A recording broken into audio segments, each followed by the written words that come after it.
What's up, guys? We are back again. We are back with some of the most disturbing moments on Hell's Kitchen.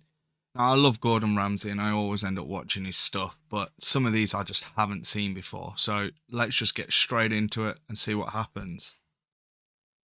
From suddenly convulsing on the floor to assaulting Gordon Ramsay on live television, these are 10 of the most disturbing moments ever witnessed in Hell's Kitchen history. Starting with Gina Aloise from season 11, who made her teammates deeply uncomfortable by bringing an unexpected guest into Hell's Kitchen. What's the matter with you? I'm trying to study, and there's a random chef puppet having conversations with me and my other roommates. I don't know what to do about it. And if that wasn't weird enough, Gina went even further by parading her puppet all around the dorms. Alfredo al dente? Gordon. I find something really creepy about puppets. Unsurprisingly, Gina's teammates only found her puppet show downright annoying, but despite their complaints, Gina refused to stop. That is until Nedra finally stepped in to put an end to Gina's madness. Okay, This is not Sesame Street. if The they first complain- person to go is definitely gonna be this crazy bitch. There is an issue, right? Together, homegirl. You may be a little cuckoo.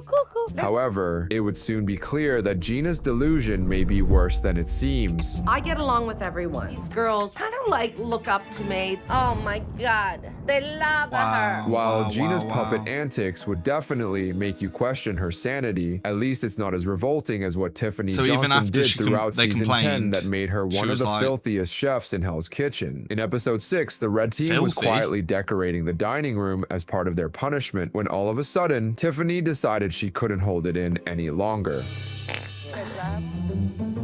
I just totally ripped ass. I've got some gifts She just today. fought. How fucking gross is that? Unfortunately, that was just the start of Tiffany's toxic behavior. Good job burping. Tiffany is fucking disgusting. Fucking reeks over here. While her teammates let Tiffany off the hook, Gordon wouldn't be as forgiving after he caught her practically injecting her saliva into a Wellington. Tiffany, what the fuck are you doing? What did she just do? Yes, chef. And then put the knife back in. And this time, even her close friend Robin was completely mortified. Tiffany is basically making out That's with Wellington. disgusting. That is absolutely It hits your lip, disgusting. and then it goes back in the fucking Wellington. Unsanitary, I know, chef. It's not funny. However, Tiffany would make an equally repulsive mistake just 5 episodes later. All of you, I've just watched Tiffany scrape out all the old shit. So she gets the dirty pan and sticks all the fresh garnish in there.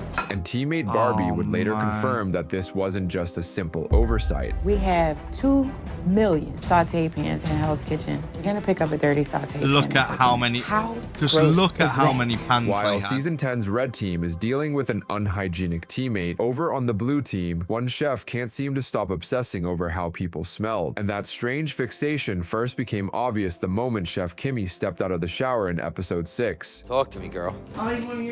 You don't? You sure? If you want to take another shower and use me as a loofah, you could. While Royce may have failed to Oh get anywhere my- near a no, woman's skin that's for just now, wrong, he would unfortunately like- succeed in the most disturbing way possible. Because while he was out having lunch with the blue team as a reward for winning a challenge, one poor waitress would make the huge mistake of standing too close to Royce. Oh my God. Animal. Please stop that. You let the dog out of the You house. can't know what I just mean? do You that. can bring your taser back. It's okay. If sniffing just a stranger's can't. arm made your skin crawl, then you might want to brace That's yourself like for this next chef creepy who flirted with behavior, not underage just, kids like, in season weird, that's, 15. like, This creepy. happened during the school lunch cooking challenge in episode 14, where I'm the not winning at school. chef would be determined by how many students voted for their dish. And when one student approached Kristen's booth for a sample, things got a little weird. What's your name? You're cute. I'll be 18 in 3 months. You'll be 18 in 3 months? Do you want to Wow. go to prom? As it turns out, hitting on kids was exactly Kristen's intention. That's High school bad. kids do not have That's pouch. so So, bad. I mean, charming them is basically plan B. You're so cute. Although Kristen doesn't see anything wrong with her strategy, one chef did. Kristen, stop trying to pick up kids. Jared? I'm trying to be prom queen. Will you take me to prom?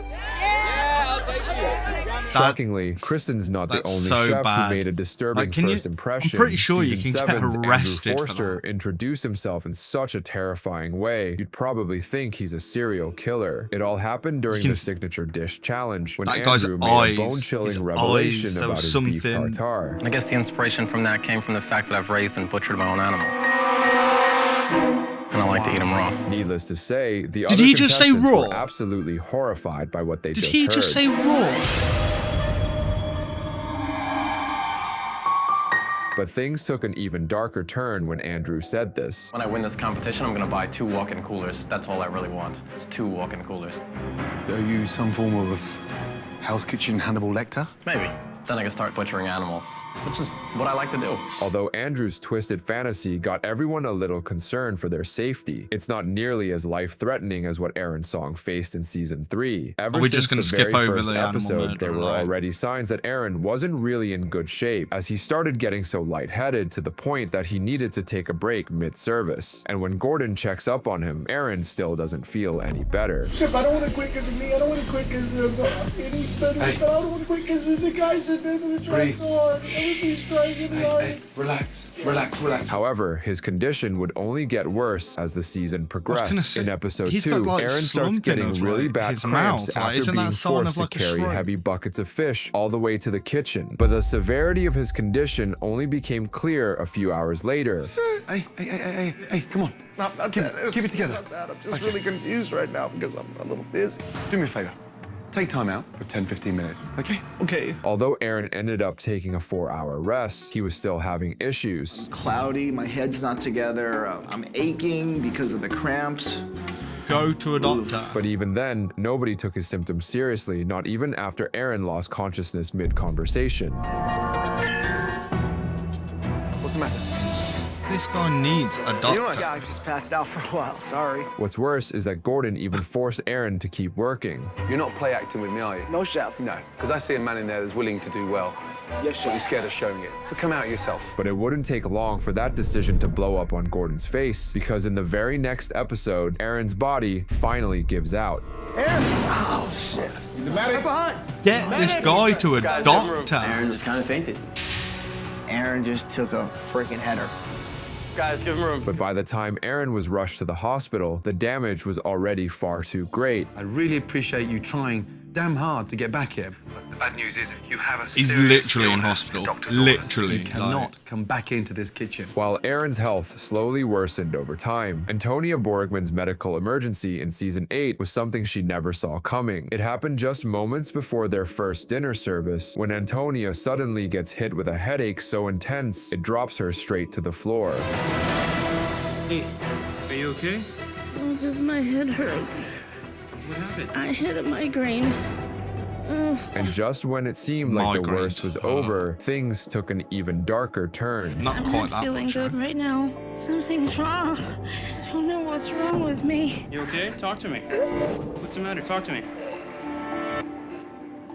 Shortly after, Antonia was on her way to the hospital, marking the last time we'll ever see her in the show. And just like Antonia, Amanda Berry from Hell's Kitchen UK also had to leave the competition early, but for a more disgraceful reason. In episode 8 Wow, of season this 1, is a Gordon very tried to old pull episode. Amanda aside for a Look chat, at but those instead of pixels. cooperating, she had other ideas. 2 seconds, please. Yes. Would you like to come over? Not particularly. Not particularly. No. And whatever she had in mind was about to cause a stir in the kitchen. No idea that these hours would have people bursting into tears every 5 minutes. It's not my scene, quite honestly. Appalled by Amanda's rude behavior, Gordon quickly reprimanded her, but you wouldn't believe what Amanda did next. How bloody fucking Don't dare be stupid, you! Pip. I'm not showing Don't be off. so stupid. I am tired. Calm down. No. He But even caught after that Gordon asked her slap. to stop, Amanda He was like, simply no. wouldn't let up. Don't raise your hands. Why not? What do you Don't raise mean? your What do you hands. mean, I just bloody told you, hands? don't raise your hands. Calm down. No. Amanda would later walk out of the competition for good without ever apologizing to Gordon. In fact, she even had the audacity to brag about what she did in her 2025 memoir, stating that Gordon fully deserved the assault for being a vicious bully. While Amanda got away with her violent outbursts, Sarah Horowitz somehow pulled off the same after doing something far more barbaric outside the show. But even before all that, Sarah already had no problem playing the bully even while the cameras were rolling. Take, for example, the time she tricked teammate Virginia into sending an incomplete dish just to make her look bad in front of Gordon. And when Virginia got completely chewed out by Gordon, instead of feeling bad, Sarah found it hilarious. Chef Ramsay can't stand you right now. I don't necessarily see that as such a bad thing.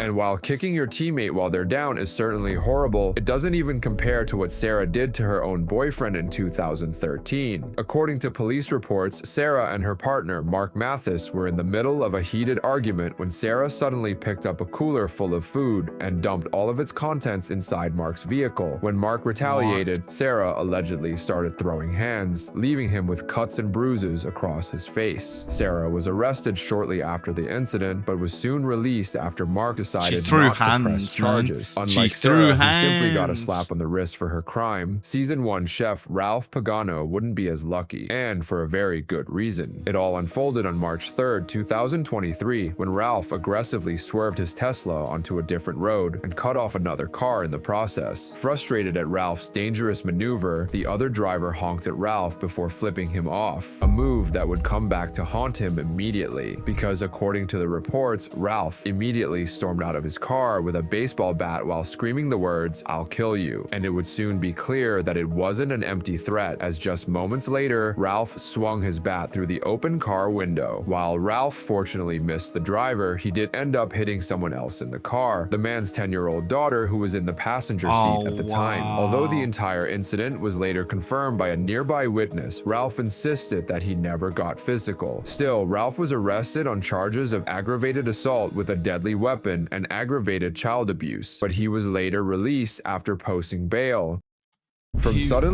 He was released, man. Like, what's the point? Like, they arrest him and then they just release him. So what's the point in the first place? You know, I guess like it's a bit different here in the UK because it's on your record and you actually like can serve time for that sort of like crime. But in America, it seems like the rich you are, you can just do more crime before you're sent to jail because you can just keep posting this like your bond over and over again and just pay to get out. It's kind of a backwards system, but let me know what you think in the comments. I thought these were going to be a lot more terrible, but the worst one I reckon was the slap. But let me know which one you thought was bad. And as always, much love, peace out, and I'll catch you next time. Bye.